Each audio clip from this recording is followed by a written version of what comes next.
Hello friends, welcome back to our YouTube channel CSEIT class. मैं हूं आपका दोस्त सुनील कुमार और स्वागत करता हूं अपने इस चैनल पे।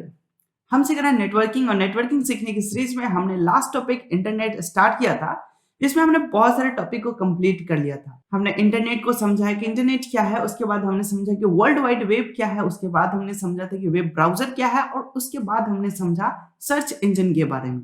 और इन तमाम सारे टॉपिक के बाद आज का जो हमारा लेटेस्ट टॉपिक जो होने वाला है वो बहुत ही इंपॉर्टेंट टॉपिक है और वो है यूआरएल। यूआरएल के बारे में हमें जानना बहुत जरूरी है। यूआरएल की मदद से हमारे बहुत सारे काम को करने में हेल्प मिलता है। सो चलिए शुरू करते हैं आज की इस क्लास को। लेकिन उससे पहले अगर आप हमारे इस चैनल पर पहली बार हैं तो प्लीज हमारे इस चैनल को सब्सक्राइब करें एंड बेल आइकन प्रेस करके हमारे साथ जुड़ जाए ताकि जब भी कोई नई वीडियो अपलोड हो नोटिफिकेशन सबसे पहले आपको मिले। ओके, तो चलिए शुरू करते हैं।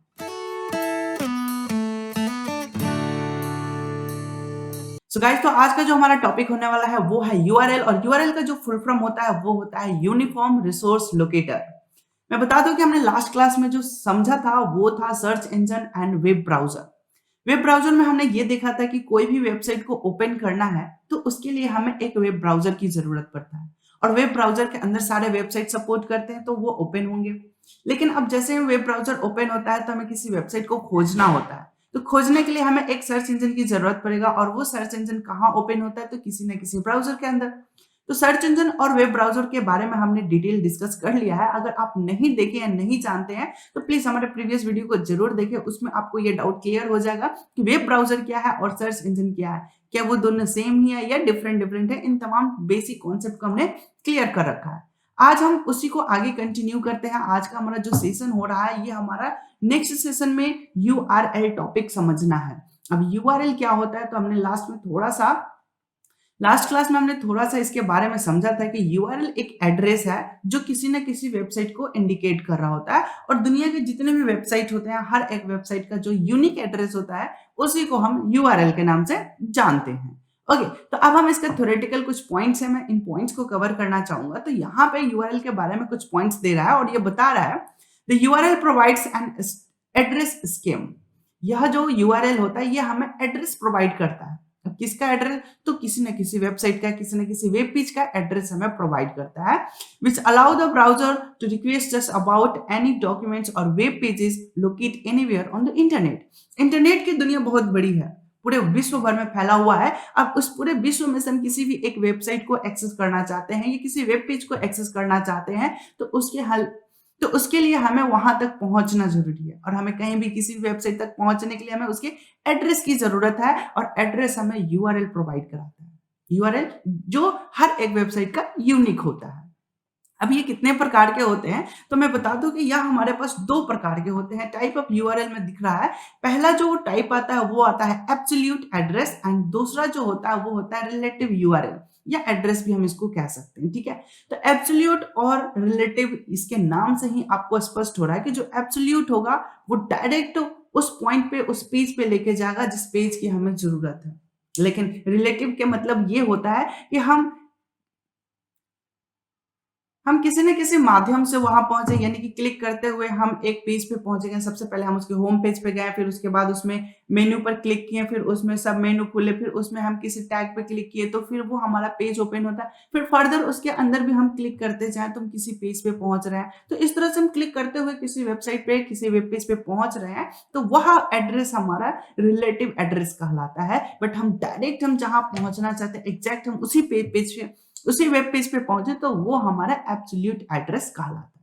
इस पॉइंट्स को हम अभी क्लियर करेंगे। इसके थोड़ा सा स्ट्रक्चर है, मैं उस स्ट्रक्चर को आपको दिखाना चाहूंगा क्योंकि इससे रिलेटेड ऑब्जेक्टिव क्वेश्चन बहुत सारे बनते हैं। ठीक है, स्ट्रक्चर ऑफ यूआरएल एड्रेस यहाँ पे आप देख सकते हैं कि जो भी दुनिया के दुनिया का कोई भी वेबसाइट का एड्रेस हो, दैट मीन्स कोई भी यूआरएल हो, वो इन स्ट्रक्चर को जरूर फॉलो करेगा। पहला जो पॉइंट दिख रहा है वो होता है प्रोटोकॉल, उसके बाद आ जाता है उसका यूजर नेम या सर्वर नेम हम कहेंगे, जैसे www हो गया है ना।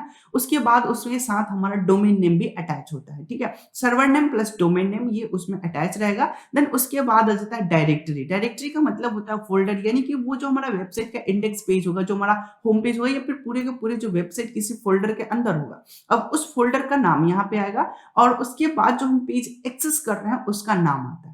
तो ये कंप्लीट इसका स्ट्रक्चर होता है। तो अब हम इन्हीं चीज़ों को प्रैक्टिकली देखेंगे कि ये एक्चुअली में ये कैसे दिखता है और कैसे हम इसको एक्सेस कर सकते हैं। तो इसको हम बहुत ही ईज़ी वे में समझाने की कोशिश करेंगे। इसके लिए हमें वेब ब्राउज़र को ओपन करना पड़ेगा। तो हम चलते हैं अपने वेब ब्राउज़र पे।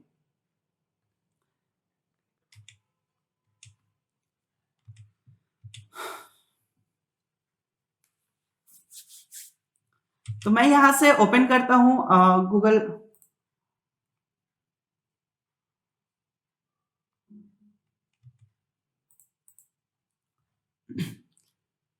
तो मैं यहाँ से ओपन कर लेता हूँ। तो मैं यहाँ से जो तो मैं यहाँ से अपना एक ब्राउज़र ओपन कर लेता हूँ जो कि गूगल क्रोम है। मैं इसको ओपन कर लेता हूँ और एक मैं पेज ब्लैंक पेज ले लेता हूँ, ठीक है? मैंने यहाँ पे एक सेपरेट पेज ले लिया। अब हम इसमें काम करेंगे। तो मैं एक काम लेता हूँ, टास्क में क्या ले लूँ? तो मैं सपोज़ फॉर एग्ज़ाम्पल मैं यहाँ पे एक ईमेल अकाउंट लॉगिन करना चाहता हूँ। हम एक साइन इन करने वाला पेज पे हम पहुँचना चाहते हैं। हम गूगल अकाउंट बनाना चाहते हैं, ओके? तो हम कैसे पहुँचेंगे? तो हमें कुछ आइडिया नहीं है अभी। करेंगे सबसे पहले हम सर्च इंजन ओपन कर लेंगे। तो हमने यहाँ पे google.co.in करके हमने सर्च इंजन ओपन कर लिया, ओके? अब हमें काम क्या करना है? तो अब हमें काम करना है कि हमें साइन इन करना है जीमेल को। तो हम सबसे पहले क्या सर्च करेंगे? तो हमारा ये जो सर्च इंजन है इसमें हम सर्च मारेंगे, हमको जीमेल चाहिए। तो हमने जस्ट जीमेल लिख दिया और हमने कुछ नहीं जानते, हम सिर्फ जीमेल जानते हैं। हमने जस्ट जीमेल लिख दिया और यहाँ पे हमने एंटर बटन हिट किया। तो यहाँ पे बहुत सारा लिस्ट खुल चुके हैं जो कि ब्राउजर का ये फीचर्स है सर्च इंजन का। अब हमें इसमें से जीमेल अकाउंट यानी कि गूगल अकाउंट पे काम करना है। तो हम इस पे जस्ट फर्स्ट लिंक पे क्लिक करते हैं। तो जैसे हमने क्लिक किया तो एक हमारे सामने एक और पेज खुल के आएगा। तो यहाँ पे आप देखेंगे कि एक और पेज हमारे सामने ओपन हो चुका है जो कि गूगल का एक पेज है जहाँ पे हम अकाउंट क्रिएट कर सकते हैं, फॉर वर्क कर सकते हैं, क्रिएट एन अकाउंट। यहाँ पे साइन इन है, अगर पहले से बना हुआ तो आप साइन इन कर सकते हैं। क्रिएट एन अकाउंट, एक अकाउंट क्रिएट कर सकते हैं। फॉर वर्क है, वर्क के लिए है। तो बहुत सारे यहाँ पे फीचर्स दे रखा है, आप इसका यूज कर सकते हैं। अब जरा मैं इसके यूआरएल को दिखाना चाहूंगा। आप यहाँ पे देख सकते हैं, मैं जूम कर रहा हूँ। ये है अपना एड्रेस बार, ठीक है? अब एड्रेस बार में आप यहाँ पे देखेंगे कि क्या क्या चीजें दिख रहा है। मैंने इस पर डबल क्लिक किया तो आप यहाँ पे देखेंगे सबसे पहले आपको दिख रहा है HTTPS, जिसको हम लोग प्रोटोकॉल के नाम से जानते हैं। और यह HTTPS जो प्रोटोकॉल है, ये hyper text transfer protocol. S4 होता है, SSH एल्गोरिदम लगा होता है जो सिक्योरिटी पर्पज से यूज किया जाता है। दैट मीन्स कि जिस भी वेबसाइट में लास्ट में एस लगा होता है वो वेबसाइट सिक्योर होता है, उस पर भरोसा किया जा सकता है, वो रिलायबल होता है। देन उसके बाद आ जाता है server name www and domain name आ जाता है google.com, ठीक है?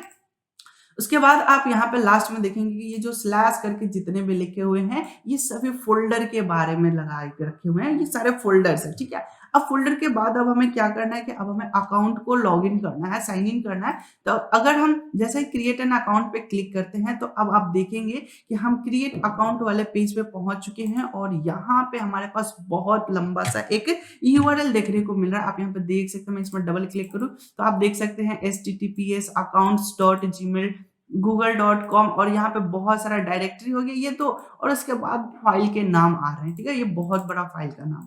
तो ये आपने समझा कि ये कंप्लीट जो है ये हमारा एब्सोल्यूट एड्रेस हो गया। लेकिन हम यहाँ पे क्लिक करते हुए पहुंचे हैं तो ये हमारा एक रिलेटिव एड्रेस के अंतर्गत आएगा, ठीक है? अभी मैं बाहर आता हूँ एक बार और मैं साइन इन पे क्लिक करता हूँ तो आप देखेंगे कि मेरा फिर से एक वैसा ही पेज ओपन हो रहा है, लेकिन इसका फॉर्मेट लुक थोड़ा अलग है, ठीक है? बट ये अलग पेज है।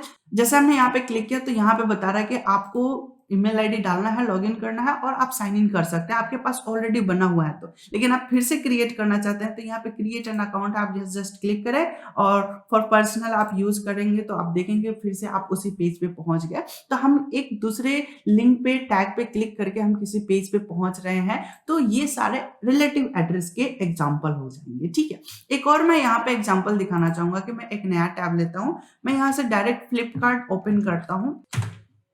मैंने डायरेक्ट फ्लिपकार्ट यहाँ पे सर्च किया और फ्लिपकार्ट पे हम पहुंच गए। और फ्लिपकार्ट पे पहुंचने के बाद हम यहाँ पे इसका वेबसाइट को ओपन कर रहे हैं और जैसे नेट मेरा फास्ट हो जाएगा और ये वैसे खुल जाएगा, ठीक है?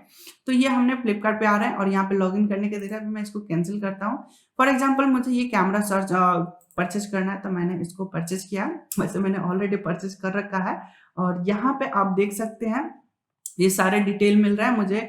जो मेरा अपना कैमरा है वो है ये और मैंने इसको ओपन किया तो यहाँ पे एक उसका पेज ओपन हो चुका है, ठीक है, कैनन वाला। अब हमने इसमें क्लिक करते हुए पहुंचा, सबसे पहले हमने सर्च करा था, ठीक है, फिर हमने आइटम लिस्ट ऑन किया था, फिर हमने उस आइटम पे क्लिक किया, तो यहाँ पे अब हम पहुंच चुके हैं। लेकिन अब मैं इस लिंक को अपने दोस्तों के साथ, अपने किसी फ्रेंड के साथ, किसी के भी साथ आप शेयर करना चाहते हैं, तो हम इसके लिंक को कर लेंगे कॉपी। और इसके लिंक को कैसे कॉपी करेंगे, तो यहाँ पे आपको एक शेयर वाला बटन दिख रहा है, शेयर पे जाएंगे तो फेसबुक है, ट्विटर है और ईमेल है, और हमें कुछ ज्यादा यहाँ पे ऑप्शन नहीं दिख रहा, तो हम एक और जुगाड़ लगाएंगे कि जो यूआरएल है इस पे हम डबल क्लिक करेंगे और कंट्रोल ए करेंगे, कंट्रोल सी करेंगे। मैंने कॉपी कर लिया, ठीक है।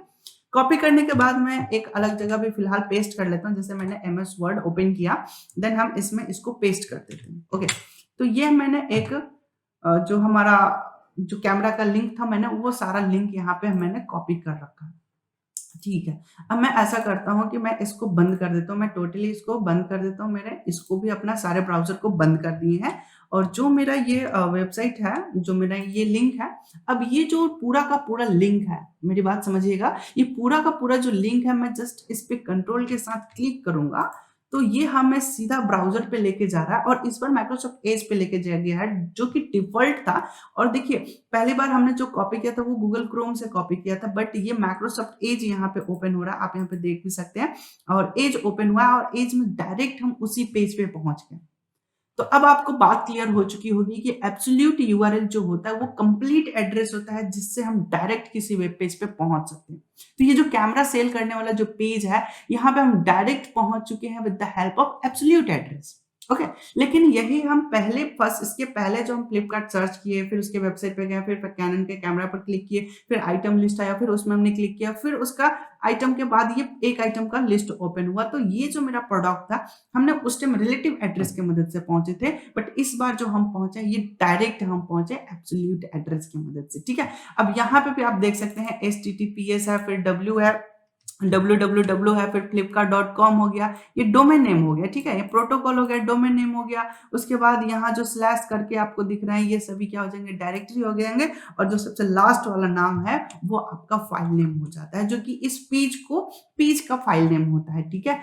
तो ये आपने अब समझ लिया कि एब्सोल्यूट एड्रेस क्या होता है। तो वो कंप्लीट एड्रेस जिससे हम किसी स्पेसिफिक पेज पे या स्पेसिफिक वेबसाइट पे पहुंच सकते हैं, उसको हम एब्सोल्यूट एड्रेस के नाम से जानते हैं। अगर आपके पास एब्सोल्यूट एड्रेस नहीं है, तो आप उसके सिर्फ सिंगल एक डोमेन नेम पता है, तो आप उसके इंडेक्स पेज यानी कि होम पेज पे आप एक्सेस कर सकते हैं, और उसके बाद आप क्लिक करते हुए, आप रिलेटिव एड्रेस का यूज करते हुए आप किसी भी वेबसाइट तक पहुंच सकते हैं। तो ये कंप्लीट यूआरएल हो गया। यूआरएल एब्सोल्यूट और रिलेटिव के डिफरेंस हमने क्लियर कर दिए, ये अब आपको क्लियर हो चुका होगा। इवन मैंने स्ट्रक्चर भी दिखा दिया, इस स्ट्रक्चर को आप ध्यान में रखिएगा। सबसे पहले प्रोटोकॉल होगा, देन उसके बाद सर्वर नेम होगा, फिर डायरेक्टरी नेम होता है, और फिर फाइल का नेम होता है। ये उसका किसी भी यूआरएल का स्ट्रक्चर है, ठीक है। तो मुझे उम्मीद है कि ये पॉइंट्स आपको क्लियर हो चुके होंगे। मैंने इस लेक्चर में सिंगल इसी पॉइंट को रखा था, क्योंकि ये मेरा लास्ट टॉपिक था इंटरनेट वाले का। तो मुझे उम्मीद है कि ये पूरे पॉइंट्स क्लियर हो चुके होंगे। अगर फिर भी कहीं भी कोई भी डाउट या कंफ्यूजन रह जाता है, तो आप बेझिझक कमेंट सेक्शन में कमेंट करके हमसे पूछ सकते हैं, मैं उसका रिप्लाई जरूर करूंगा। ओके, और हाँ, अगर ये मेरा पढ़ाया हुआ समझाया हुआ आपको पसंद आया हो, तो प्लीज आप इसे दूसरों के साथ भी शेयर करें, ताकि वो भी फ्री में इन सारे एजुकेशन को, इन सारे कॉन्सेप्ट को बेहतरीन तरीके से समझ सके। ओके, तो आज के इस वीडियो लेक्चर में बस इतना ही। मिलते हैं हम अपने अगले वीडियो लेक्चर में, तब तक के लिए धन्यवाद, टेक केयर एंड बाय।